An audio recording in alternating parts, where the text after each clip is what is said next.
வணக்கம் கிருஷ்ணா, என்ன இங்கே இருக்கீங்க? பெருமாள் கோயிலுக்கு வந்தேன். இன்னைக்கு சனிக்கிழமை, அதனால. நான் வந்து கோபி கடை அப்படிங்கிற ஒரு யூடியூப் பக்கத்துக்காண்டி ஒரு சின்ன வீடியோ பண்ணுறேன். ஓகே. ஆமாம், உங்களை இங்கே பார்த்ததுனால வந்து அந்த வீடியோ உங்கள்கிட்ட பண்ணிடலான்னு நினச்சேன். இந்த மைக்கை கொஞ்சம் வச்சுக்கோங்க. உங்களை பற்றி சொல்லுங்கள். Basically I'm consultant. நிறுவனங்களுக்கு வந்து வியாபாரத்தை எப்படி அடுத்த லெவலுக்கு எடுத்துகிட்டு போகிறத கன்சல்டன்சி பண்ணிட்டு இருக்கேன். உங்களுடைய முழுமையான பெயர்? என்னுடைய முழுமையான பேர் கிருஷ்ணமூர்த்தி வைரமணி. பிஸ்னஸில் வந்து கிருஷ்ணான்னு கொடுக்குறோம். சிங்கப்பூரில் எத்தனை வருஷமாக இருக்கீங்க?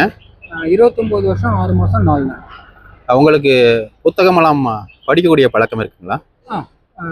நிறைய புத்தகங்கள் படிப்பேன். புத்தகங்கள்னா எந்த மாதிரியான புத்தகங்கள்? வார பத்திரிகை, மாத பத்திரிகையா, அல்லது சிறுகதை, நாவல், கவிதை? நாவல் நிறையா படிப்பேன். சிறுகதைகள் சிறிது படிப்பேன். அதே மாதிரி பாக்ய படிப்பேன். உங்களுக்கு தெரிஞ்ச நினைவில் வரக்கூடிய கவிஞர்களுடைய பெயரை சொல்ல முடியுமா? கவிஞர்கள் சிங்கப்பூர்ல 2 கவிஞர்களே எனக்கு தெரியும். இங்க இந்தியா லெவல்ல கேட்டீங்க அப்படின்னு சொன்னீங்க, யுகபாரதி அப்படிங்கிற ஒரு கவிஞர். அந்த சிங்கப்பூர்ல தெரிஞ்ச 2 பேர். சிங்கப்பூர்ல வந்து கி கோவிந்தராசு அப்படின்னு ஒருத்தர் இருக்காரு. அவர் ரொம்ப நல்லா கவிதைகள் எழுதக்கூடிய ஒரு ஆற்றல் மிக்கவர் அவர். அதே மாதிரி இன்னொருத்தவங்களும் இருக்காங்க, அவங்களும் நல்லா கவிதை எழுதுறாங்க. கவிஞர் யாழிசை மணிவண்ணன், இந்த பேரை கேள்விப்பட்டிருக்கீங்களா? அவரை தெரியாம இருக்க வாய்ப்பே கிடையாது. அவர் வந்து ஒரு நல்ல ஒரு அறிவு சார்ந்த கவிதைகளை வந்து டைசெக்ட் பண்ணி சொல்லுவார்.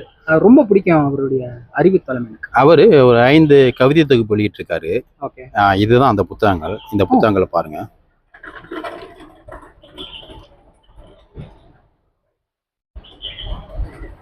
தலைப்புகளே ரொம்ப அருமையாக இருக்கிறது. நீங்க வந்து இந்த புத்தகத்துல ஏதாவது ஒரு தலைப்பு உங்களுக்கு பிடிச்சிச்சுன்னா அந்த புத்தகத்துல இருந்து ஒரு 2-3 கவிதைகள் எடுத்து நீங்க வாசிக்கலாம். எந்த புத்தகம் வேணாலும்? எந்த புத்தகம் வேணாலும். உங்களுக்கு எந்த புத்தகத்தினுடைய தலைப்பு பிடிச்சிருக்கோ அதுல போயிட்டு ஒரு 2-3 கவிதைகளை நீங்க படிக்கலாம். எல்லா தலைப்புகளுமே பிடிச்சிருக்கு. பட் இது விஞ்சி நிற்குது. தேவதைகளின் தூவும் மழை விஞ்சி நிற்கிறதுனால அந்த கவிதை தொகுப்புலேருந்து எனக்கு பிடிச்சி 2 கவிதைகளை நான் வாசிக்கிறதா இருக்கேன். தேவதைகள், நிறைய தேவதைகள் இருப்பாங்கன்னு நினைக்கிறேன் உங்களுடைய வாழ்க்கையில. சில கேள்விகளுக்கு பதில் சொல்லாமல் இருக்கிறது நல்லதுன்னு நான் நினைக்கிறேன். வல்லவனுக்கு உள்ளும் ஆயுதம் தவறாய் புரிந்து கொண்டார்கள் மதுபான பிரியர்கள். ஒரு அருமையான அலிட்ரேஷன் அப்படிம்பாங்க, அந்த விதத்துல அவர் பண்ணியிருக்காரு. ஆபாச சிவரொட்டி பார்த்து ஆறுதலாய் சிரிக்குது குறிக்க காத்திருக்கும் உயிர் கோழி. கன்னித்தமிழ் அன்னை தமிழோடு இப்போது மருத்துவ தமிழ் மாத்திரைகளை கொண்டது எங்கள் தாய் தமிழ். அதுவும் நல்லா இருக்க.